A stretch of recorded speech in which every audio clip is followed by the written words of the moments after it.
सत श्री अकाल, तुसीं देख रहे हो पंजाब मेल यूएस टीवी। मैं सुखदीप कौर संधू लेके हाजिर हाँ प्रोग्राम खबर जंक्शन। प्रोग्राम खबर जंक्शन जिसका एक ही मकसद है खास खबरों के उपर विचार चर्चा करना। सो हर वार विचार चर्चा करने के वास्ते साडे स्टूडियो के विच मौजूद ने नरिंदर सक्ती जी। आओ सब तो पहला उन्होंने स्वागत करते हैं। सो प्रोग्राम के विच आउण ते बहुत बहुत स्वागत है। जे असीं गल करिए संसद की, संसद दे विच बहुत सारे मसले जिहड़े ने उठदे ने, सरकार कुछ मसले सुनती है, कुछ मसलियां नूं अणगौलियां करती है। सो एक मसला जिहड़ा पैगासस दा है, बहुत ज़्यादा हल्ला बोलिया गया है संसद दे विच, की कहना चाहोगे? जदों तो सुखदीप जी जिहड़ा मानसून सैशन शुरू होया कि पार्लीमेंट का, तद तो ही रौला रप्पा पार्लीमेंट च पै रहा जी। मुख मुद्दा पहला किसानां दा पई जिहड़ा किसानां दा धरना आ दिल्ली दे विच चल रहा बार्डरां दे उत्ते तीन जिहड़े खेती कानून आ जिन्हां नूं रद्द करवाउणा चाहुंदे आ ਉਹਦੇ हक दे विच विरोधी धिरां दे MP जिहड़े आ जां आगू ने उन्हां ने बावेड़ा खड़ा कीता, रौला रप्पा पाया, पर सरकार उस मुद्दे ते चर्चा करवाउण नूं तैयार नहीं, ना ही तीनों काले खेती कानून वापस लैण नूं तैयार आ। दूसरा वड्डा मसला सी पैगासस जसूसी मसला। पैगासस की आ एक सॉफ्टवेयर आ, इजराइली सॉफ्टवेयर आ, जिहदे नाल सरकार ते दोष आ पई पत्रकारां, सीनियर पत्रकार, समाजिक कारकुन ते सियासतदानां दे जिहड़े फोन कॉल्स ने उन्हां दी टैपिंग कीती हैगी आ। सरकार उहदे ते भी किसी गल ते नहीं आ रही। कल की होया भी कल दोवें सदन फिर मुलतवी हो गए, राज सभा भी ते लोक सभा भी, और जिहड़े राहुल गांधी ने उन्होंने अज कल दिन भर लई जिहड़ी आ कार्रवाई लोक सभा ते राज सभा दी मुलतवी हो गई सी। देखो जिहड़ा उत्थे 1 मिनट भी आ उहदी कीमत आ, करोड़ां रुपइयां दा सरकार नूं घाटा पै रहा, क्योंकि सदन की कार्रवाई विरोधी धिर ने चलन ही नहीं दित्ती, चलन देनी भी नहीं चाहिदी। जद मुख गल्लां ते सरकार चर्चा करन नूं तैयार नहीं, कोई जवाब देण नूं तैयार नहीं, और उस पिछों की आ पई एक तां राहुल गांधी हो रही अज सवेरे नाश्ते ते सारियां जिहड़ियां मुखालफ पार्टियां ने सरकार दे उन्हां दे आगूआं नूं जिह RJD, TMC, खब्बे पक्खी पार्टियां हो गईयां, शिव सेना हो गई, ये सारियां पार्टियां दे आगूआं नूं सद्दा दित्ता सी पैगासस वाले मसले ते जिहड़ा चर्चा करन लई। दूजी गल ये पई जिहड़े अपना एक PG ठाकुर दा बहुत सीनियर पत्रकार ने, वो कल सुप्रीम कोर्ट विच भी गए इहदे खिलाफ। उन्होंने कहा भी अदालत जिहड़ी आ सर्वोच्च अदालत अपनी वो सरकार नूं ये हदायत देवे, हुक्म करे भई वो पैगासस जिहड़ा सॉफ्टवेयर आ उस मसले दे विच उहदी जिहड़ा खुलासा करे भी ये है की गल है ना।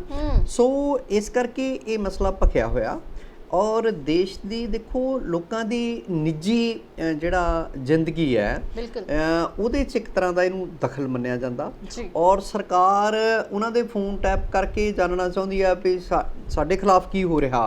जे वो किते कोई माड़ी मोटी 19-21 गल भी आ ते उहनूं उन्हां दे खिलाफ फिर वरतिया जांदा कहण वाले दे। सरकारां इहो जिहे काम करदियां रहिंदियां, कोई नवीं गल नहीं, पर भाजपा दे हुकूमत विच ये कुछ ज़्यादा हो रहा। थोड़ा बहुत भी कोई सरकार के खिलाफ, हालांकि सुप्रीम कोर्ट कह चुकी है, सुप्रीम कोर्ट तो जिहड़े देशद्रोह कानून बारे कह चुकी है भी अंग्रेज़ों के वेले का जिहड़ा भारती सियासतदानां नूं जिहड़े आज़ादी की मंग कर रहे सी उन्हां दी संघी नप्पण लई यह कानून बनाया सी, तुसीं अज भी लागू कीता होया। इहदी प्रसंगकता की आ, इसे तरह 66 आ भी वो क्यों नहीं अजे तक रद्द होया। हुण सरकार ने पिछे जहे सुप्रीम कोर्ट वालों दवल्ले जाण ते कहा कि ये सूबा सरकारां दा मसला हैगा भी 66 दे तहत केस दर्ज करने, ठीक है। सुप्रीम कोर्ट ने उहदे बारे भी कहा भी गलत धारा लाई जा रही है। सो देखो सुखदीप जी, ये सारा कुछ जिहड़ा आ ये सरकार दी बुखड़ाहट नूं सिद्ध करता हैगा। इस तरह दीयां जसूसियां करवाउणीਆਂ ਜਿਹੜੇ लोक मुद्दे ने ਉਹਦੇ ਤੇ चर्चा नहीं करवाਉਣਾ ਚਾਹੁੰਦੀ। एक तरह ਤਾਂ ਇਹ सरकार ना सरकार ਦੇ फेल होने ਦੀਆਂ ਨਿਸ਼ਾਨੀਆਂ ਹੁੰਦੀਆਂ ਨੇ। लोग सच जानना चाਹੁੰਦੇ ਆ, और सरकार ਜਿਹੜੀ ਆ ਉਹ ਪੱਲਾ ਨਹੀਂ ਫੜਾਉਂਦੀ ਹੈਗੀ। ਮੁੱਕਦੀ ਗੱਲ ਇਹ ਹੈਗੀ ਜੀ ਜੀ। ਸੋ ਪਾਰਟੀਆਂ ਦੇ ਵਿੱਚ ਵੀ ਫੇਰ ਬਦਲ ਹੋ ਰਹੇ ਨੇ, ਕੋਈ ਇੱਕ ਪਾਰਟੀ ਨੂੰ ਛੱਡ ਕੇ ਆਪ ਦੇ ਵਿੱਚ ਸ਼ਾਮਿਲ ਹੋ ਜਾਂਦਾ ਜਾਂ ਫਿਰ ਆਪ ਦੇ ਵਿੱਚੋਂ ਕੋਈ ਛੱਡ ਕੇ ਕਾਂਗਰਸ ਦੇ ਵਿੱਚ ਸ਼ਾਮਿਲ ਹੋ ਜਾਂਦਾ। ਸੋ ਇੱਕ ਜਿਹੜੀ ਖਬਰ ਬਹੁਤ ਜ਼ਿਆਦਾ ਪੱਕੀ ਹੋਈ ਕਹਿ ਸਕਦੇ ਹਾਂ, ਸੋ ਅਮਨਜੋਤ ਕੌਰ ਰਾਮੂਵਾਲੀਆ ਉਹਨਾਂ ਨੇ ਬੀਜੇਪੀ ਦੇ ਵਿੱਚ ਐਂਟਰੀ ਕਰ ਲਈ ਹੈ, ਕੀ ਕਹਿਣਾ ਚਾਹੋਗੇ ਉਹਦੇ ਬਾਰੇ 'ਚ? ਵੈਸੇ ਤਾਂ ਸਿਆਸੀ ਹਲਕਿਆਂ ਦੇ ਵਿੱਚ ਇਹ ਕੱਲ ਦਾ ਜਿਹੜਾ ਕੱਲ ਦਾ ਘਟਨਾਕ੍ਰਮ ਹੈ, ਸਿਆਸੀ ਘਟਨਾਕ੍ਰਮ ਜੀ, ਇਹਦੀ ਬੜੀ ਚਰਚਾ ਆ। ਔਰ ਫਿਰ ਇਹ ਆਪੇ ਇੱਕ ਅਕਾਲੀ ਦਲ ਦੀ ਆਗੂ ਅਮਨਜੀਤ ਕੌਰ ਭੁੱਲਰ ਜਿਹੜੀ ਕੇਂਦਰੀ ਮੰਤਰੀ ਰਹੇ, ਫਿਰ ਜਿਹੜਾ ਯੂਪੀ ਸਰਕਾਰ ਦੇ ਵਿੱਚ ਜੇਲ੍ਹਾਂ ਨਾਲ ਸੰਬੰਧਿਤ ਮੰਤਰੀ ਰਹੇ ਜੀ, ਤੇ ਹੁਣ ਜਿਹੜੀ ਲੈਜਿਸਲੇਟਿਵ ਕਾਉਂਸਲ ਆ ਉਹਦੇ ਮੈਂਬਰ ਨੇ ਯੂਪੀ ਦੇ ਜੀ, ਸਰਦਾਰ ਬਲਵੰਤ ਸਿੰਘ ਰਾਮੂਵਾਲੀਆ। ਉਹਦੀ ਧੀ ਹੋਵੇ ਤਾਂ ਉਹ ਭਾਜਪਾ ਵਿੱਚ ਸ਼ਾਮਲ ਹੋ ਜਾਵੇ, ਇਹ ਗੱਲ ਲੋਕਾਂ ਦੇ ਹਲਕ ਤੋਂ ਹੇਠਾਂ ਨਹੀਂ ਉਤਰ ਰਹੀ। ਠੀਕ ਹੈ, ਸਿਆਸੀ ਹਲਕਿਆਂ ਵਿੱਚ ਕੱਲ ਦੀ ਬਹੁਤ ਚਰਚਾ ਛਿੜੀ ਹੋਈ ਆ। ਬਿਲਕੁਲ, ਭਾਜਪਾ ਤਾਂ ਆਪਣਾ ਅਕਸ ਸੁਧਾਰਨ ਤੇ ਲੱਗੀ ਹੋਈ ਆ, ਪਾਰਟੀਆਂ ਦੇ ਬੰਦੇ ਤੋੜ ਰਹੀ ਹੈ, ਸਿੱਖ ਚਿਹਰੇ ਸ਼ਾਮਲ ਕਰ ਰਹੀ ਆ। ਸਿੱਖ ਕਿਹੜੇ ਆ? ਜਿਹੜੇ RSS ਦੇ ਝੋਲੀ ਚੁੱਕ ਸਿੱਖ ਹੀ ਉਧਰ ਜਾਣਗੇ। ਠੀਕ ਹੈ, ਉਹਨਾਂ ਦੇ ਵਿੱਚ ਇਕਬਾਲ ਸਿੰਘ ਜਿਹੜੇ ਸਾਬਕਾ SSP ਆ, ਉਹ ਪਹਿਲਾਂ ਤੋਂ ਉਹਨਾਂ ਦੀਆਂ ਖਬਰਾਂ ਤੋਂ ਲੱਗਦੇ ਹੁੰਦੇ ਸੀ ਵੀ ਸਿੱਖੀ ਦੇ ਭੇਸ 'ਚ RSS ਦਾ ਪ੍ਰਚਾਰਕ ਹੈ, ਔਰ ਉਹ ਸਿੱਧ ਹੋ ਗਿਆ। ਹੁਣ ਉਹਨੂੰ ਭਾਜਪਾ ਦਾ ਮੁੱਖ ਬੁਲਾਰਾ ਬਣਾਤਾ ਹੈਗਾ। ਠੀਕ ਹੈ, ਇਕਬਾਲ ਸਿੰਘ ਹੋਰੀ ਤਾਂ ਨੂਰਪੁਰ ਬੇਦੀ ਦੇ ਲਾਗੇ ਰਹਾਇਸ਼ ਰੱਖਦੇ ਆ, ਕਦੀ ਕਪੂਰਥਲੇ ਦੇ SSP ਵੀ ਰਹੇ ਆ। ਇਸ ਤਰ੍ਹਾਂ ਦੇ ਉਹ ਚਿਹਰੇ, ਵਿਕਣ ਵਾਲੇ ਚਿਹਰੇ, ਜਦੋਂ ਤੁਸੀਂ ਆਪਣੇ ਆਪ ਨੂੰ ਵੇਚਣ ਤੇ ਲਾ ਦਿੰਦੇ ਹੋ ਨਾ, ਤਾਂ ਉਹ ਫਿਰ ਕੋਈ ਨਾ ਕੋਈ ਗਾਹਕ ਜਿਹੜਾ ਤੁਹਾਨੂੰ ਖਰੀਦ ਕੇ ਲੈ ਜਾਂਦਾ ਹੈਗਾ। ਸੋ ਹੁਣ ਕੀ ਹੋਇਆ ਵੀ ਅਮਨ ਜਿਹੜੀ ਜੋਤ ਕੌਰ ਭੁੱਲਰ ਹੈ, ਉਹਦਾ ਕੱਲ ਭਾਜਪਾ 'ਚ ਸ਼ਾਮਲ ਹੋਣਾ, ਦਿੱਲੀ ਦੇਖੋ ਇੱਕ ਸਮਾਗਮ ਹੁੰਦਾ, ਤੇ ਇਹ ਤਾਂ ਇਹ ਆ ਵੀ ਤੁਸੀਂ ਇਹਨੂੰ ਸਿਰਫ ਦਲ ਬਦਲੀ ਨਹੀਂ ਕਿਹਾ ਜਾ ਸਕਦਾ, ਇਹ ਬੜਾ ਗੰਭੀਰ ਮੁੱਦਾ ਹੈਗਾ। ਬਿਲਕੁਲ, ਭਈ ਪਿਓ ਅਕਾਲੀ ਦਲ 'ਚ ਰਿਹਾ ਹੋਵੇ ਜੀ, ਫਿਰ ਚੋਣ ਬਣਾ ਲੜੀ ਹੋਵੇ, ਮੰਤਰੀ ਬਣਦਾ ਰਿਹਾ ਹੋਵੇ। ਜਦੋਂ ਯੂਪੀ ਪਿੱਛੇ ਉਧਰੋਂ ਤਾਂ ਅਕਾਲੀ ਭਾਜਪਾ ਸਰਕਾਰ ਚੋਂ ਚੁੱਪ ਚਪੀਤੇ ਚੱਲ ਜਾਂਦੇ ਆ ਰਾਮੂਵਾਲੀਆ ਸਾਹਿਬ ਜੀ, ਚੋਣ ਲੜਦੇ ਆ ਤਾਂ ਹਾਰ ਜਾਂਦੇ ਆ। ਠੀਕ ਹੈ, ਔਰ ਉਹ ਜਾ ਕੇ ਯੂਪੀ ਦੇ ਵਿੱਚ ਮੰਤਰੀ ਬਣ ਜਾਂਦੇ ਆ, ਤੇ ਆਪਣਾ ਅਸਤੀਫਾ ਵੀ ਇਸੇ ਧੀ ਨੂੰ ਦੇ ਕੇ ਗਏ ਸੀ ਅਮਨਜੋਤ ਕੌਰ ਭੁੱਲਰ ਨੂੰ। ਇਹਨੇ ਬਾਅਦ ਦੇ ਵਿੱਚ ਉਹ ਪੱਤਰਕਾਰਾਂ ਨੂੰ ਦਿੱਤਾ ਵੀ ਮੇਰਾ ਪਿਓ ਚਲੇ ਗਿਆ। ਠੀਕ ਹੈ, ਤਾਂ ਹੁਣ ਉਹੀ ਬੇਟੀ ਜਿਹੜੀ ਆ, ਫਿਰ ਕੱਲ ਕੀ ਕਰਦੇ ਆ, ਆਪਣੇ ਰਾਮੂਵਾਲੀਆ ਸਾਹਿਬ ਬਲਵੰਤ ਸਿੰਘ ਰਾਮੂਵਾਲੀਆ ਹੋ ਰਹੀ ਫੇਸ 9 ਦੇ ਵਿੱਚ ਆਪਣੀ ਰਿਹਾਇਸ਼ ਤੇ ਪੱਤਰਕਾਰਾਂ ਨੂੰ ਸੱਦਦੇ ਆ, ਪ੍ਰੈਸ ਕਾਨਫਰੰਸ ਕਰਦੇ ਆ, ਤੇ ਉਹਦੇ ਆਪਣੀ ਧੀ ਨਾਲ ਉਹ ਨਾਤਾ ਤੋੜਨ ਦੀਆਂ ਗੱਲਾਂ ਕਰਦੇ ਆ। ਫਿਰ ਉਹ ਕਹਿੰਦੇ ਆ ਵੀ ਉਹਨੇ ਆਪਣੇ ਪੇਕਾ ਪਰਿਵਾਰ ਦੇ ਨਾਲ ਵੀ ਦਗਾ ਕੀਤਾ, ਪੰਜਾਬ ਦੇ ਲੋਕਾਂ ਨਾਲ ਵੀ ਦਗਾ ਕੀਤਾ, ਤੇ ਪੰਜਾਬ ਦੇ ਕਿਸਾਨਾਂ ਨਾਲ ਵੀ ਧਰੋ ਕਮਾਇਆ ਭਾਜਪਾ ਵਿੱਚ ਸ਼ਾਮਲ ਹੋ ਕੇ। ਲੋਕੀ ਇਹਨੂੰ ਰਾਮੂਵਾਲੀਆ ਸਾਹਿਬ ਦਾ ਇੱਕ ਡਰਾਮਾ ਵੀ ਦੱਸ ਰਹੇ ਆ। ਠੀਕ ਆ, ਵੱਖ-ਵੱਖ ਪ੍ਰਤੀਕਰਮ ਆ ਲੋਕਾਂ ਦੇ। ਤਾਂ ਗੱਲ ਇਹ ਆ ਅਸਲ 'ਚ ਜਿਹੜੀ ਵਿਚਲੀ ਗੱਲ ਜਿਹੜੀ ਦੇਖਣ ਵਾਲੀ ਹੈ, ਭਈ ਲੋਕ ਇੱਕ ਪਾਰਟੀ ਤੋਂ ਸਿਆਸੀ ਲਾਹਾ ਲੈਂਦੇ ਆ, ਅਹੁਦੇਦਾਰੀਆਂ ਮਾਣਦੇ, MLA ਮੰਤਰੀ ਬਣਦੇ ਆ ਜੀ, ਫਿਰ ਲਾਲਚ ਬਸ ਹੋਰ ਪਾਰਟੀ 'ਚ ਸ਼ਾਮਲ ਹੋ ਜਾਂਦੇ ਆ ਵੀ ਚਲੋ ਹੁਣ ਇੱਧਰੋਂ ਜਿਹੜਾ ਮਲਾਈ ਖਾ ਲਈ ਆ, ਹੁਣ ਦੂਸਰੇ ਬੰਨੇ ਸ਼ਾਮਲ ਹੋ ਜਾਓ। ਮੈਂ ਇੱਕ MLA ਦੀ ਗੱਲ ਮੇਰੇ ਦੇਖਦਿਆਂ ਡਾਕਟਰ ਸਾਧੂ ਰਾਮ MLA ਹੁੰਦੇ ਸੀ ਰਿਜ਼ਰਵ ਹਲਕਾ ਫਗਵਾੜੇ ਤੋਂ, 2 ਵਾਰੀ ਕਾਂਗਰਸ ਵੱਲੋਂ MLA ਬਣ ਗਿਆ। ਜਨਤਾ ਸਰਕਾਰ ਆਉਂਦੀ ਆ ਤੇ 77 'ਚ ਉਧਰ ਸ਼ਾਮਲ ਹੋ ਜਾਂਦੇ, ਉਹਦੇ ਵੱਲੋਂ ਬਣ ਜਾਂਦੇ ਆ। ਫਿਰ ਅਗਲੀ ਵਾਰੀ ਜਨਤਾ ਸਰਕਾਰ ਟੁੱਟ ਜਾਂਦੀ ਆ, ਮਿੰਤਰਲਾ ਕਰਕੇ ਫਿਰ ਕਾਂਗਰਸ 'ਚ ਆ ਜਾਂਦੇ ਆ।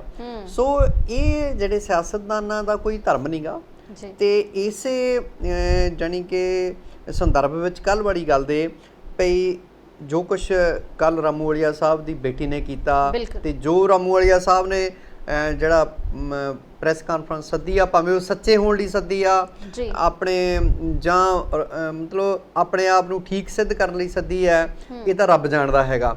ਪਰ ਰਾਮੂਵਾਲੀਆ ਸਾਹਿਬ ਦਾ ਵੀ ਜੋ ਹੁਣ ਤੱਕ ਦਾ ਸਿਆਸੀ ਪਿਛੋਕੜ ਦੇਖਿਆ ਜਾਵੇ ਤਾਂ ਉਹ ਵੀ ਕਿਤੇ ਇੱਕ ਥਾਂ ਟਿਕ ਕੇ ਨਹੀਂ ਬੈਠੇ। ਜਿਹੜੇ ਸਰਦਾਰ ਗੁਰਚੰਦ ਸਿੰਘ ਟੌੜਾ ਹੋ ਰਹੀਆਂ, ਉਹ ਉਹਨਾਂ ਨੂੰ ਉਂਗਲੀ ਫੜ ਕੇ ਸਿਆਸਤ ਵਾਲੇ ਪਾਸੇ ਲੈ ਕੇ ਆਉਂਦੇ ਆ।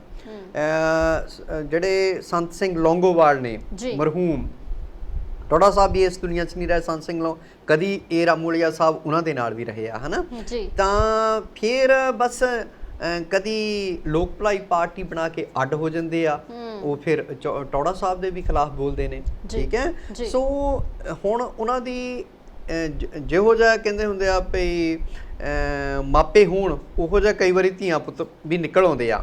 ਤਾਂ ਹੁਣ ਬੇਟੀ ਦੇ ਭਾਜਪਾ 'ਚ ਜਾਣ ਦਾ ਬਹੁਤ ਦੁੱਖ ਲੱਗਾ ਹੈਗਾ, ਹੈ ਨਾ। ਤਾਂ ਪਤਾ ਨਹੀਂ ਉਹ ਦੁੱਖ ਜਿਹੜਾ ਨਕਲੀ ਹੋਵੇ, ਰੱਬ ਜਾਣਦਾ ਹੈਗਾ। ਔਰ ਇਹ ਅਕਾਲੀ ਦਲ ਦੀ ਲੀਡਰ ਸੀਗੀ, ਪਿੱਛੇ ਜਿਹੜੀ ਮੋਹਾਲੀ ਪਲੈਨਿੰਗ ਕਮੇਟੀ ਆ, ਯੋਜਨਾ ਕਮੇਟੀ, ਉਹਦੀ ਚੇਅਰਪਰਸਨ ਰਹੀ ਆ। ਤਾਂ ਉਹਦਾ ਜਾਣਾ ਹੈਰਾਨ ਤਾਂ ਕਰਦਾ ਹੈਗਾ, ਪਰ ਇੱਕ ਸਿੱਖ ਪਰਿਵਾਰ ਦੀ ਧੀ ਦਾ ਜਿੱਥੇ ਸਵੇਰੇ ਸ਼ਾਮ ਨਿਤਨੇਮ ਹੁੰਦਾ ਹੋਵੇ, ਤਾਂ ਬਾਪ ਜਿਹੜਾ ਆ ਉਹ ਕੇਂਦਰ ਸਰਕਾਰ 'ਚ ਵੀ ਜਿਹੜਾ ਆ ਮੰਤਰੀ ਰਹਿ ਚੁੱਕਾ ਹੋਵੇ, ਉਸ ਬੱਚੀ ਦਾ ਜਿਹੜਾ ਭਾਜਪਾ 'ਚ ਸ਼ਾਮਲ ਹੋਣਾ ਲੋਕਾਂ ਨੂੰ ਬਹੁਤਾ ਚੰਗਾ ਨਹੀਂ ਲੱਗਾ। ਸੋ ਤੁਸੀਂ ਦੇਖ ਰਹੇ ਹੋ ਪ੍ਰੋਗਰਾਮ ਖਬਰ ਜੰਕਸ਼ਨ। ਵਕਫਾ ਛੋਟੀ ਜਿਹੀ ਬ੍ਰੇਕ ਦਾ, ਮਿਲਦੇ ਆ ਬ੍ਰੇਕ ਤੋਂ ਬਾਅਦ। Takhar urgent care and family medicine, doctor Paramjit Singh Takhar MD, ਜੋ ਹਮੇਸ਼ਾ ਤੁਹਾਡੀ ਸੇਵਾ ਵਿੱਚ ਹਾਜ਼ਰ ਰਹਿੰਦੇ ਨੇ।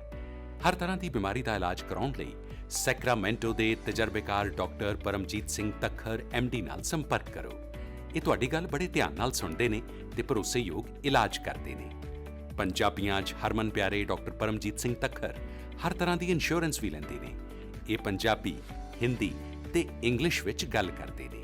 Paramjit Singh Takhar DOT, non-DOT ਫਿਜ਼ੀਕਲਸ, breath alcohol testing, pre-employed physical ਆਦਿ ਦੀਆਂ ਸੇਵਾਵਾਂ ਵੀ ਦਿੰਦੇ ਨੇ।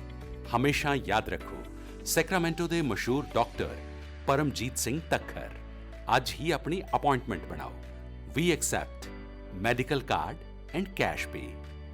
ਅੱਜ ਹੀ ਫੋਨ ਕਰੋ 916 688 8888 916 688 8888 8191 Timberlake Way, 400 Sacramento, California 95823। Break ਤੋਂ ਬਾਅਦ ਮੁੜ ਸਵਾਗਤ ਹੈ ਤੁਹਾਡਾ ਪ੍ਰੋਗਰਾਮ ਖਬਰ ਜੰਕਸ਼ਨ ਦੇ ਵਿੱਚ। ਜੇ ਕੈਪਟਨ ਅਮਰਿੰਦਰ ਸਿੰਘ ਦੀ ਗੱਲ ਕਰੀਏ ਤਾਂ ਬਹੁਤ ਸਾਰੀਆਂ ਮੀਟਿੰਗਾਂ ਜਦੋਂ ਇਹਨਾਂ ਦਾ ਝਗੜਾ ਚੱਲ ਰਿਹਾ ਸੀ ਨਵਜੋਤ ਸਿੰਘ ਸਿੱਧੂ ਨਾਲ, ਉਦੋਂ ਵੀ ਕਈਆਂ ਦੇ ਨਾਲ ਹੋਈਆਂ। ਸੋ ਹੁਣ ਉਹਨਾਂ ਦੇ ਜਿਹੜੀ ਇੱਕ ਮੀਟਿੰਗ ਹੋਈ ਹੈ ਰਾਜਪਾਲ ਦੇ ਨਾਲ, ਉਸ ਨੂੰ ਤੁਸੀਂ ਕਿਵੇਂ ਵੇਖਦੇ ਹੋ? ਦੇਖੋ, ਕਹਿੰਦੇ ਤਾਂ ਉਹ ਇਹ ਆ ਵੀ ਕੈਪਟਨ ਅਮਰਿੰਦਰ ਸਿੰਘ ਹੋਰੀ ਵੀ ਸ਼ਿਸ਼ਟਾਚਾਰ ਦੇ ਨਾਤੇ ਮਿਲ ਗਏ ਹੈ VP ਸਿੰਘ ਬਦਨੌਰ ਹੋਰਾਂ ਨੂੰ, ਪਰ ਮੈਨੂੰ ਲੱਗਦਾ ਵੀ ਇੱਕ ਤਾਂ ਜਿਹੜੀ ਹੁਣ ਕੈਬਨਿਟ ਆ, ਮੰਤਰੀ ਮੰਡਲ ਆ, ਉਹਦੇ ਵਿੱਚ ਤਬਦੀਲੀ ਕਰਨ ਵਾਲੇ ਨੇ ਜੀ। ਅਖੀਰਲੇ ਜਿਹੜੇ ਹੁਣ ਕੁਝ ਮਹੀਨੇ ਬਚ ਗਏ ਆ ਸਰਕਾਰ ਦੇ, ਉੱਚ ਕੁਝ ਕੁ ਜਣਿਆਂ ਨੂੰ ਲਾਉਣਗੇ ਗੱਦੀ ਤੋਂ, ਕੁਝ ਨੂੰ ਬਿਠਾ ਲੈਣਗੇ, ਕਿਤੇ ਓਬਲੀਗੇਸ਼ਨਸ ਪੂਰੀਆਂ ਕਰਨਗੇ, ਠੀਕ ਹੈ। ਕਿਸੇ ਨੂੰ ਜਿਹੜੇ ਖਿਲਾਫ ਸੀਗੇ ਉਹਨਾਂ ਨੂੰ ਹੋ ਸਕਦਾ ਜਿਹੜਾ ਗੱਦੀਆਂ ਤੋਂ ਉਤਾਰ ਦਿੱਤਾ ਜਾਵੇ। ਉਹ ਮੰਤਰੀ ਮੰਡਲ ਦੇ ਵਿੱਚ ਇਦਾਂ ਦੀ ਰੱਦੋ ਬਦਲ ਹੋਣ ਵਾਲੀ ਆ। ਸੋ ਬਹੁਤਾ ਕਰਕੇ ਤਾਂ ਇਹੀ ਸਲਾਹਾਂ ਕਰਨ ਗਏ ਹੋ ਸਕਦੇ ਆ। ਤੇ ਵੈਸੇ ਜਿਹੜਾ ਲੋਕ ਹੈਗੇ ਆ ਵੀ ਹੋਰ ਮੁੱਦਿਆਂ ਤੇ ਵੀ ਗੱਲ, ਪੰਜਾਬ 'ਚ ਅਮਨ ਕਾਨੂੰਨ ਦੀ ਗੱਲ, ਜਾਂ ਉਹ ਬਿਜਲੀ ਸੰਕਟ ਦੀ ਗੱਲ, ਕਿਸਾਨੀ ਮੁੱਦਿਆਂ ਦੀ ਗੱਲ, ਕਿਉਂਕਿ ਰਾਜਾ ਸਾਹਿਬ ਖੁੱਲ੍ਹ ਕੇ ਜਿਹੜੀ ਆ ਉਹ ਸਪੋਰਟ ਕਰ ਚੁੱਕੇ ਆ ਕਿਸਾਨਾਂ ਦੀ। ਉਹ ਲੋਕ ਭਾਵੇਂ ਉਹਨੂੰ ਸੱਚੀ ਝੂਠੀ ਜੋ ਵੀ ਹੈ, ਪਰ ਪਹਿਲੇ ਦਿਨ ਤੋਂ ਕਿਸਾਨਾਂ ਦੇ ਹੱਕ 'ਚ ਰਹੇ ਆ। ਤਾਂ ਕਿਉਂਕਿ ਜਿੱਦਾਂ ਟੋਲ ਪਲਾਜ਼ਿਆਂ ਤੇ ਧਰਨੇ ਚੱਲ ਰਹੇ ਆ, ਅੰਬਾਨੀਆਂ ਅਡਾਨੀਆਂ ਦੇ ਦਫ਼ਤਰਾਂ ਤੇ, ਕਾਰਪੋਰੇਟ ਦਫ਼ਤਰਾਂ ਤੇ, ਸ਼ਾਪਿੰਗ ਮਾਲਸ ਬੰਦ ਨੇ, ਭਾਜਪਾ ਲੀਡਰਾਂ ਦੇ ਘਰਾਂ ਅੱਗੇ ਧਰਨੇ ਦਿੱਤੇ ਜਾ ਰਹੇ ਆ। ਸਾਈਲੋ ਪਲਾਂਟ ਲਾ ਲਓ ਮੋਗੇ ਵਾਲਾ, ਹੁਣ ਖੁਸ਼ਕ ਬੰਦਰਗਾਹ ਜਿਹੜੀ ਆ ਰਾਏਕੋਟ ਦੇ ਲਾਗੇ ਲੁਧਿਆਣੇ 'ਚ, ਇਹ ਸਾਰਾ ਜਿਹੜਾ ਆ ਠੱਪ ਪਿਆ ਹੈਗਾ ਕੰਮ, ਹੈ ਨਾ। ਇਹਨਾਂ ਮੁੱਦਿਆਂ ਤੇ ਵੀ ਚਰਚਾ ਜਿਹੜੀ ਆ ਉਹ ਕੀਤੀ ਹੋ ਸਕਦੀ ਆ। ਸੋ ਇਸ ਕਰਕੇ ਇਸ ਮੁਲਾਕਾਤ ਦਾ ਕੋਈ ਬਹੁਤਾ ਜਿਹੜਾ ਆ ਉਹ ਇਹਦੇ ਵਿੱਚੋਂ ਕੁਛ ਜਾਣੀ ਕਿ ਨਫਾ ਨੁਕਸਾਨ ਵਾਲੀ ਜਾਂ ਕੋਈ ਬਹੁਤ ਕੋਈ ਗੁਪਤ ਮੀਟਿੰਗ ਨਹੀਂ, ਸਾਰਿਆਂ ਨੂੰ ਪਤਾ। ਤਾਂ ਜਿਹੜੇ ਵੈਸੇ ਜਿਹੜਾ ਆ ਵੀ ਜਿਹੋ ਜਿਹਾ ਮਾਹੌਲ ਰਿਹਾ ਹੈਗਾ ਹੁਣ ਤੱਕ ਦਾ ਸਿਆਸੀ ਮਾਹੌਲ, ਤੇ ਜਿਹੜੀ ਇਹਨਾਂ ਦੀ ਅੰਦਰੂਨੀ ਖਿੱਚੋਤਾਣ ਰਹੀ ਆ ਕਾਂਗਰਸ ਦੀ, ਉਹਦੇ ਮੱਦੇਨਜ਼ਰ ਇੰਪੋਰਟੈਂਟ ਵੀ ਆ ਵੀ ਰਾਜਪਾਲ ਨਾਲ ਜਾ ਕੇ ਮੁਲਾਕਾਤ ਕਰਦੇ ਨੇ ਜੀ। ਇੱਕ ਖਬਰ ਜੋ ਬਹੁਤ ਜ਼ਿਆਦਾ ਭੱਖ ਦੀ ਨਜ਼ਰ ਆ ਰਹੀ ਹੈ ਸਾਰੇ ਪਾਸੇ ਸੋਸ਼ਲ ਮੀਡੀਆ ਤੇ ਦੇਖੀਏ ਤਾਂ ਸੁਮੇਧ ਸਿੰਘ ਸੈਣੀ ਜਿਹੜੇ ਨੇ ਉਹਨਾਂ ਦੇ ਘਰ ਤੇ ਛਾਪੇਮਾਰੀ ਕੀਤੀ ਗਈ ਹੈ, ਤੇ ਉਹ ਛਾਪੇਮਾਰੀ ਨੂੰ ਤੁਸੀਂ ਕੀ ਕਹਿਣਾ ਚਾਹੋਗੇ ਇਸ ਬਾਰੇ? ਕੱਲ ਦੀਆਂ ਮੈਨੂੰ ਲੱਗਦਾ ਵੀ ਸਾਬਕਾ ਡੀਜੀਪੀ ਜਿਹੜੇ ਐ ਸਮੇਤ ਸਿੰਘ ਸੈਣੀ, ਉਹਨਾਂ ਦੀਆਂ ਮੁਸ਼ਕਲਾਂ 'ਚ ਵਾਧਾ ਹੋ ਰਿਹਾ ਹੈ, ਕਿਉਂਕਿ ਉਹਨਾਂ ਦੇ ਖਿਲਾਫ ਮੋਹਾਲੀ ਵਿਜੀਲੈਂਸ ਥਾਣਾ ਜਿਹੜਾ ਆ ਉੱਥੇ ਕੇਸ ਦਰਜ ਹੋਇਆ ਆਮਦਨ ਤੋਂ ਵੱਧ ਜਾਇਦਾਦ ਸੰਪਤੀ ਬਣਾਉਣ ਦਾ। ਤੇ ਕੱਲ ਉਹਨਾਂ ਦੇ 20 ਸੈਕਟਰ ਵਾਲੀ ਜਿਹੜੀ ਰਿਹਾਇਸ਼ ਹੈ ਚੰਡੀਗੜ੍ਹ ਦੀ, ਉੱਥੇ ਜਿਹੜੇ ਵਿਜੀਲੈਂਸ ਦੇ ਛਾਪੇ ਵੀ ਪਏ ਆ, ਘੇਰਾ ਪਾ ਰੱਖਿਆ, ਕੋਠੀ ਨੂੰ ਤਲਾਸ਼ੀ ਵੀ ਲਈ ਆ, ਸਾਰਾ ਕੁਝ ਕੀਤਾ। ਤਾਂ ਦੇਖੋ ਪਹਿਲਾਂ ਤਾਂ ਉਹ ਬਰਗਾੜੀ ਕੋਟਕਪੂਰਾ ਕਾਂਡ ਬੇਅਦਬੀ ਮਸਲਿਆਂ ਦੇ ਵਿੱਚ ਫਸੇ ਹੋਏ ਆ, ਮਸੀਂ ਜਾਨ ਛੁੱਟੀ ਉਹਨਾਂ ਦੀ, ਘਰੋਂ ਵੀ ਭਗੌੜੇ ਹੋਏ ਆ, Z+ ਸਿਕਿਉਰਿਟੀ ਹੋਵੇ ਤਾਂ ਉਹਦੇ ਵਿੱਚੋਂ ਵੀ ਭੱਜ ਗਏ। ਉਹ ਅੱਜ ਤੱਕ ਕਿਸੇ ਤੁਸੀਂ ਕਦੀ ਖਬਰ ਪੜ੍ਹੀ ਸੁਣੀ ਨਹੀਂ ਹੋਊਗੀ ਭਈ ਜਿਹੜਾ ਘਰੋਂ ਚੱਲ ਜਾਂਦਾ ਜੇ ਇੱਕ ਅਫਸਰ ਜਾਂ ਬੰਦਾ ਜਿਹਨੂੰ Z+ ਸਿਕਿਉਰਿਟੀ ਮਿਲੀ ਹੋਵੇ, ਸਭ ਤੋਂ ਜਿਹੜੀ ਸੁਰੱਖਿਅਤ ਜਿਹੜਾ ਉਹ Z+ ਸਿਕਿਉਰਿਟੀ ਨੂੰ ਮੰਨਿਆ ਜਾਂਦਾ, ਤਾਂ ਉਹਦੇ ਵਿੱਚੋਂ ਇੱਕ ਬੰਦਾ ਚੱਲ ਜਾਵੇ ਜਿਹਦੀ ਰਾਖੀ ਲਈ ਬੰਦੇ ਬੈਠੇ ਆ, ਤੇ ਕਿਉਂ ਨਹੀਂ ਮੁਅੱਤਲ ਕੀਤੇ ਗਏ, ਕਿਉਂ ਨਹੀਂ ਉਹਨਾਂ ਨੂੰ ਸਜ਼ਾਵਾਂ ਦਿੱਤੀਆਂ ਗਈਆਂ ਜਿਹੜੇ ਅਫਸਰ ਸੀ ਮੌਕੇ ਦੇ, ਜਾਂ ਜਿਹੜਾ ਇੰਚਾਰਜ ਆ ਉਹਨਾਂ ਦੀ ਗਾਰਡ ਦਾ, ਉਹ ਗੱਲਾਂ ਆਈਆਂ ਗਈਆਂ ਹੋ ਗਈਆਂ। ਠੀਕ ਹੈ, ਤੇ ਆਮ ਬੰਦਾ ਕਿਤੇ ਡਿਊਟੀ ਤੇ ਹਾਜ਼ਰ ਨਾ ਹੋਵੇ ਤੇ ਪੁਲਿਸ ਵਾਲਿਆਂ ਨੂੰ ਸਸਪੈਂਡ ਕਰਕੇ ਉਧਰ ਮਾਰਦੇ ਆ। ਇਹ ਇੱਕ ਸਾਬਕਾ ਡੀਜੀਪੀ ਉਹਨਾਂ ਦੇ ਕੋਲੋਂ ਘਰੋਂ ਭੱਜਿਆ ਸੀਗਾ ਜਦੋਂ ਪੇਸ਼ੀ ਤੇ ਨਹੀਂ ਆਉਂਦੇ ਸੀਗੇ, ਹੈ ਨਾ, ਮੋਹਾਲੀ ਵਾਲੀ ਅਦਾਲਤ ਵਿੱਚ। ਹੁਣ ਇਹ ਆ ਵੀ ਜਿਹੜਾ ਨਵਾਂ ਕੇਸ ਦਰਜ ਹੋਇਆ ਉਹ ਮੁਸ਼ਕਲਾਂ ਵਧਾ ਸਕਦਾ, ਉਹਨਾਂ ਨੂੰ ਜਿਹੜਾ ਆ ਗ੍ਰਿਫਤਾਰੀ ਵੀ ਹੋ ਸਕਦੀ ਉਸ ਮਸਲੇ ਤੇ। ਠੀਕ ਹੈ, ਤਾਂ ਕਿਉਂਕਿ ਉਧਰੋਂ ਤਾਂ ਹਾਲੇ ਤੱਕ ਕਿਸੇ ਨਾ ਕਿਸੇ ਰੂਪ ਵਿੱਚ ਜਿਹੜਾ ਆ ਗ੍ਰਿਫਤਾਰੀ ਤੋਂ ਬਚਦੇ ਆਏ ਆ, ਇਸ ਮਸਲੇ ਤੇ ਉਹਨਾਂ ਦੀ ਗ੍ਰਿਫਤਾਰੀ ਵੀ ਹੋ ਸਕਦੀ ਆ। ਦੂਸਰਾ ਗੱਲ ਇਹ ਆ ਵੀ ਇਹ ਉਹੀ ਡੀਜੀਪੀ ਨੇ ਜਿਹਦੀ ਪੁਸ਼ਤ ਪਨਾਹੀ ਸਾਡੇ ਬਾਦਲ ਹੋਰੀ ਕਰਦੇ ਰਹੇ ਆ, ਪਿਓ ਪੁੱਤ। ਠੀਕ ਹੈ, ਚਾਹੇ ਉਹ ਪ੍ਰਕਾਸ਼ ਸਿੰਘ ਬਾਦਲ ਤੇ ਚਾਹੇ ਸੁਖਬੀਰ ਸਿੰਘ ਬਾਦਲ, ਵਿਰੋਧ ਦੇ ਬਾਵਜੂਦ ਤੇ ਇਹ ਉਹ ਬੰਦਾ ਆ ਜਿਹਨੇ ਅੱਤਵਾਦ ਵੇਲੇ ਜਿਹੜਾ ਕਤਲੇਆਮ ਕੀਤਾ, ਸਿੱਖ ਨੌਜਵਾਨ ਮਾਰੇ ਆ, ਤਾਂ ਉਹੋ ਜਿਹਾ ਨੂੰ ਇਹਨਾਂ ਨੇ ਡੀਜੀਪੀ ਦੂਸਰਿਆਂ ਦੀ ਸੀਨੀਅਰਟੀ ਅਨਰਿਡਟ ਕਰਕੇ ਸਮੇਤ ਸਿੰਘ ਸੈਣੀ ਨੂੰ ਡੀਜੀਪੀ ਲਾ ਰੱਖਿਆ ਬਾਦਲਾਂ ਨੇ। ਸੋ ਇਹੋ ਜਿਹੇ ਅਫਸਰ ਦੀ ਫਿਰ ਅੱਗੇ ਪੁਸ਼ਤ ਪਨਾਹੀ। ਹੁਣ ਗੋਲੀ ਚੱਲਦੀ ਆ, ਬੰਦੇ ਮਰਦੇ ਨੇ, ਜ਼ਖਮੀ ਹੁੰਦੇ ਆ, ਡਾਂਗਾਂ ਫਿਰਦੀਆਂ ਆ, ਗੰਦੇ ਪਾਣੀ ਦੀਆਂ ਵਿਛਾੜਾਂ ਸਿੱਖ ਸੰਗਤਾਂ ਤੇ ਛੱਡੀਆਂ ਜਾਂਦੀਆਂ, ਤੇ ਅੱਜ ਤੱਕ ਇੰਨੇ ਵਰਿਆਂ 'ਚ ਕਿਸੇ ਦੀ ਜ਼ਿੰਮੇਵਾਰੀ ਨਹੀਂ ਮਿੱਥ ਹੋਈ, ਜਾਂ ਜਿਹੜੇ ਦੋਸ਼ੀ ਗਰਦਾਨੇ ਗਏ ਆ ਉਹ ਸਿੱਖਾਂ ਪਿੱਛੇ ਨਹੀਂ ਡੱਕੇ ਗਏ। ਮੌਜੂਦਾ ਸਰਕਾਰ ਜਿਹੜੀ ਆ ਉਹ ਇਸ ਮੁੱਦੇ ਨੂੰ ਲੈ ਕੇ, ਨਸ਼ਿਆਂ ਦੇ ਮੁੱਦੇ ਨੂੰ, ਬਰਗਾੜੀ ਬੇਅਦਬੀ ਕਾਂਡ ਦੇ ਮੁੱਦੇ ਨੂੰ ਲੈ ਕੇ ਸਰਕਾਰ ਬਣਾਉਂਦੀ ਆ। 5 ਸਾਲ ਪੂਰੇ ਹੋਣ ਵਾਲੇ ਆ, ਅਜੇ ਤੱਕ ਤਾਂ ਦੋਸ਼ੀ ਬਾਹਰ ਹਰਲ ਕਰਦੇ ਫਿਰਦੇ ਆ, ਕਿਸੇ ਨੂੰ ਫੜ ਕੇ ਅੰਦਰ ਨਹੀਂ ਡੱਕਿਆ। ਸੋ ਇਹ ਸਰਕਾਰਾਂ ਜਿਹੜੀਆਂ ਆ ਨਾ, ਲੋਕਾਂ ਨੂੰ ਬੇਵਕੂਫ ਬਣਾਉਣਾ ਜਾਣਦੀਆਂ, ਮੁੱਦਿਆਂ ਦੀ ਕੋਈ ਗੱਲ ਨਹੀਂ। ਜਿਹੜੇ ਲੋਕਾਂ ਦੇ ਮਸਲੇ ਆ ਉਹਨਾਂ ਨੂੰ ਹੱਲ ਕਰਨ ਦਾ ਕੋਈ ਮੁੱਲ ਨਹੀਂ, ਸਮਾਜ ਦੀ ਬਿਹਤਰੀ ਦਾ ਜਿਹੜਾ ਸੰਕਲਪ ਆਪਾਂ ਲੈਂਦੇ ਆ, ਜਾਂ ਜਿਹੜੇ ਮੁੱਦੇ ਲੋਕਾਂ ਨੂੰ ਦਰਪੇਸ਼ ਆ, ਬੇਰੁਜ਼ਗਾਰੀ ਆ, ਸਿਹਤ ਸੇਵਾਵਾਂ ਨੇ, ਆਪਾਂ ਅੱਗੇ ਵੀ ਗੱਲ ਕਰਦੇ ਆ ਇਸ ਪ੍ਰੋਗਰਾਮ ਦੇ ਵਿੱਚ ਵੀ ਲੋਕਾਂ ਦੀਆਂ ਦੁੱਖਾਂ ਤਕਲੀਫਾਂ ਨੂੰ ਤਾਂ ਐਡਰੈਸ ਨਹੀਂ ਕੀਤਾ ਜਾਂਦਾ, ਉਹਨਾਂ ਨੂੰ ਤਾਂ ਸੰਬੋਧਨ ਨਹੀਂ ਕੀਤਾ ਜਾਂਦਾ, ਹੱਲ ਨਹੀਂ ਕੀਤਾ ਜਾਂਦਾ। ਜਿਹੜੇ ਮੁੱਦੇ ਜਿਹੜੇ ਤਰਕਹੀਣ ਮੁੱਦੇ ਆ ਉਹ ਉਭਾਰੇ ਜਾਂਦੇ ਆ, ਹਨਾ, ਲੋਕਾਂ ਦਾ ਧਿਆਨ ਹਟਾਉਣ ਲਈ ਅਸਲ ਮੁੱਦਿਆਂ ਤੋਂ। ਤਾਂ ਇਸ ਕਰਕੇ ਐਤਕੀ ਮੈਨੂੰ ਨਹੀਂ ਲੱਗਦਾ ਵੀ, ਹਾਲਾਂਕਿ ਇਹ ਬਹੁਤ ਪਹਿਲਾਂ ਆਖੀ ਗਈ ਗੱਲ ਹੋਵੇ ਵੀ ਜ਼ਰੂਰੀ ਨਹੀਂ ਰਵਾਇਤੀ ਪਾਰਟੀਆਂ ਜਿੱਤਣ, ਕੋਈ ਹੋਰ ਧਿਰ ਵੀ ਐਤਕੀ ਪੰਜਾਬ ਦੇ ਵਿੱਚ ਚੋਣਾਂ 'ਚ ਜੇਤੂ ਹੋ ਸਕਦੀ ਆ, ਹੈ ਨਾ। ਤਾਂ ਜ਼ਰੂਰੀ ਨਹੀਂ ਵੀ ਆਪ, ਬਸਪਾ, ਅਕਾਲੀ ਦਲ ਜਾਂ ਕਾਂਗਰਸੀ ਮੁੜ ਕੇ ਸੱਤਾ ਦੇ ਵਿੱਚ ਆਵੇ। ਉੱਦਾਂ ਤਾਂ ਅਕਾਲੀ ਦਲ ਵੀ ਪਰ ਤੋਲ ਰਿਹਾ ਵੀ ਹੁਣ ਅਸੀਂ ਹਕੂਮਤ ਸਾਂਭਣੀ ਆ ਆਉਂਦੇ ਸਮੇਂ ਦੇ ਵਿੱਚ, ਕਾਂਗਰਸ ਵਾਲੇ ਵੀ ਜ਼ੋਰ ਲਾ ਰਹੇ ਹੈ, ਆਪ ਵਾਲੇ ਵੀ ਜ਼ੋਰ ਲਾ ਰਹੇ। ਰੋਜ਼ ਆਪਾਂ ਖਬਰਾਂ ਵੀ ਪੜ੍ਹਦੇ ਵੀ 4 ਜਣੇ ਉੱਧਰ ਸ਼ਾਮਲ ਹੋ ਗਏ, 4 ਉੱਧਰ। ਪਰ ਇਹ ਤਾਂ ਹੁਣ ਫਰਵਰੀ 22 ਦੀਆਂ ਚੋਣਾਂ ਹੀ ਦੱਸਣਗੀਆਂ ਕਿ ਊਠ ਕਿਸ ਕਰਵਟ ਬੈਠਦਾ, ਤੇ ਲੋਕੀ ਕਿਹਨੂੰ ਜਿਹੜਾ ਆ ਆਪਣੇ ਰੋਹ ਦਾ ਸ਼ਿਕਾਰ ਕਿਹਨਾਂ ਪਾਰਟੀਆਂ ਨੂੰ ਬਣਾਉਂਦੇ ਆ, ਕਿਹੜੇ ਲੋਕ ਅੱਗੇ ਆਉਂਦੇ ਨੇ, ਕਿਹਨਾਂ ਨੂੰ ਪੰਜਾਬ ਦੀ ਹਕੂਮਤ ਦੀ ਵਾਗਡੋਰ ਸੰਭਾਲੀ ਜਾਂਦੀ ਆ। ਜੇ ਖੇਡ ਜਗਤ ਦੀ ਗੱਲ ਕਰੀਏ, ਟੋਕੀਓ ਓਲੰਪਿਕਸ ਦੇ ਵਿੱਚ ਹਾਕੀ ਦੀ ਟੀਮ ਨੂੰ ਹਾਰ ਦਾ ਮੂੰਹ ਦੇਖਣਾ ਪਿਆ, ਪੁਰਸ਼ ਹਾਕੀ ਦੀ ਟੀਮ ਜਿਹੜੀ ਹੈ, ਕੀ ਕਹਿਣਾ ਚਾਹੋਗੇ ਉਹਦੇ ਬਾਰੇ 'ਚ? ਦੇਖੋ, ਪਹਿਲਾਂ ਤਾਂ ਤਕਰੀਬਨ ਅੱਧੀ ਸਦੀ ਬਾਅਦ 80 ਦੇ ਵਿੱਚ ਆਪਾਂ ਜਿਹੜਾ ਆ ਲਾਸਟ ਜਿਹੜਾ ਆਪਣਾ 골ਡ ਮੈਡਲ ਜਿੱਤਿਆ ਸੀ ਮਾਸਕੋ 올림픽 ਦੇ ਵਿੱਚ, ਉਹ ਵੀ ਤਾਂ ਵੀ 6 ਟੀਮਾਂ ਆਈਆਂ ਸੀ ਜੀ ਰਾਉਂਡ ਰੋਬਨ ਆਧਾਰ ਤੇ, ਜਿਹੜੇ ਸਿੱਧੇ ਮੁਕਾਬਲੇ ਫਾਈਨਲ 'ਚ ਪਹੁੰਚ ਗਈ ਸੀ ਆਪਣੀ ਟੀਮ।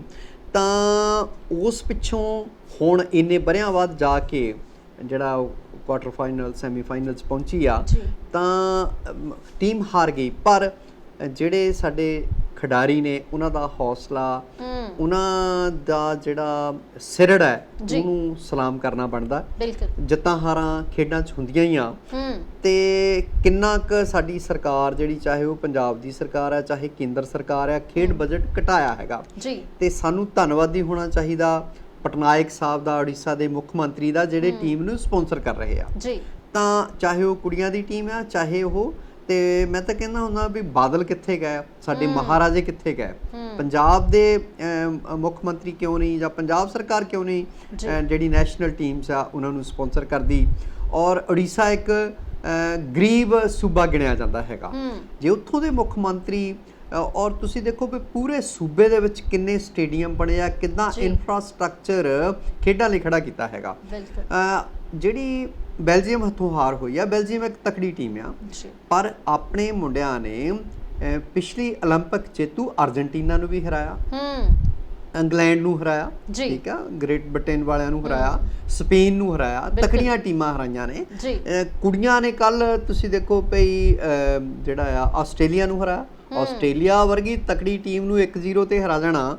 ਔਰ ਇੱਕ ਕੁੜੀ ਨੇ ਹੈਟ੍ਰਿਕ ਲਾਉਂਦੀ ਆ ਉਸ ਤੋਂ ਪਹਿਲੇ ਮੈਚ ਦੇ ਵਿੱਚ, ਉਹ ਵੀ 올림픽 ਦਾ ਇਤਿਹਾਸ ਹੈ ਤੇ ਹਾਕੀ ਦੇ ਵਿੱਚ ਇੱਕੋ ਹੀ ਬੱਚੀ ਜਿਹੜੀ ਆ ਉਹ 3 ਗੋਲ ਇਕੱਠਿਆਂ ਕਰਦੀ ਹੋਵੇ, ਹੈ ਨਾ। ਤੇ ਜਿਹੜੀਆਂ ਦੇਖੋ ਪ੍ਰਾਪਤੀਆਂ ਆ, ਮਾਣਮੱਤੀਆਂ ਆ। ਹੁਣ ਆਪਾਂ ਜਿਹੜਾ ਆ ਉਹ ਤੀਸਰੇ ਬ੍ਰੋਂਜ਼ ਮੈਡਲ, ਕਾਂਸੀ ਦੇ ਤਗਮੇ ਲਈ ਹੋਏਗਾ। ਰੱਬ ਕਰੇ ਸਾਡੀ ਟੀਮ ਜਿਹੜੀ ਆ ਘੱਟੋ ਘੱਟ ਕਾਂਸੀ ਦਾ ਤਗਮਾ ਲੈ ਕੇ ਦੇਸ਼ ਪਰਤੇ। ਤਾਂ ਗੁਰਜੋਤ ਹੈ, ਨੌਜਵਾਨ ਲੜਕੀ ਹੈ, ਉਹ ਵੀ 6ਵੇਂ ਨੰਬਰ ਤੇ ਆਉਣਾ 올림픽 ਦੇ ਵਿੱਚ ਆਪਣੇ ਆਪ 'ਚ ਬਹੁਤ ਮਾਇਨਾ ਰੱਖਦਾ। ਹਾਲੇ ਉਹਦੀ ਉਮਰ ਪਈ ਆ, ਆਉਣ ਵਾਲੇ ਸਮੇਂ 'ਚ ਉਹ ਵੀ 골ਡ ਮੈਡਲ ਜੇਤੂ ਹੋ ਨਿਬੜੇਗੀ, ਲੇਟਰ ਸੂਨਰ ਹੋ ਸਕਦਾ ਉਹ ਆਉਣ ਵਾਲੀ 올림픽 ਦੇ ਵਿੱਚ ਹੀ। ਐਤਕੀ ਉਹ ਆਪਾਂ ਕਹਿ ਸਕਦੇ ਵੀ ਮੈਡਲ ਤੋਂ ਖੁੰਝ ਗਈ ਆ, ਪਰ ਤਾਂ ਵੀ ਉਹਦਾ ਪਿੰਡ ਜਿਹੜਾ ਮੁਕਤਸਰ ਲਾਗੇ ਕਬਰਵਾਲਾ ਆ, ਉੱਥੇ ਖੁਸ਼ੀ ਦਾ ਮਾਹੌਲ ਆ। 6ਵੇਂ ਨੰਬਰ ਤੇ ਰਹਿਣਾ ਵੀ ਆਪਣੇ ਆਪ 'ਚ ਇੱਕ ਵੱਡੀ ਪ੍ਰਾਪਤੀ ਹੈ। ਜੀ ਤੁਸੀਂ ਦੇਖ ਰਹੇ ਹੋ ਪ੍ਰੋਗਰਾਮ ਖਬਰ ਜੰਕਸ਼ਨ, ਤੇ ਜੋ ਅੱਜ ਦੀਆਂ ਖਾਸ ਖਬਰਾਂ ਸੀ ਉਸ ਤੇ ਅਸੀਂ ਵਿਚਾਰ ਚਰਚਾ ਕੀਤੀ ਹੈ। ਸੋ ਤੁਹਾਡਾ ਪ੍ਰੋਗਰਾਮ ਦੇ ਵਿੱਚ ਆਉਣ ਤੇ ਬਹੁਤ ਧੰਨਵਾਦ ਹੈ ਸਰ। ਦਿਓ ਇਜਾਜ਼ਤ, ਸਤਿ ਸ਼੍ਰੀ ਅਕਾਲ।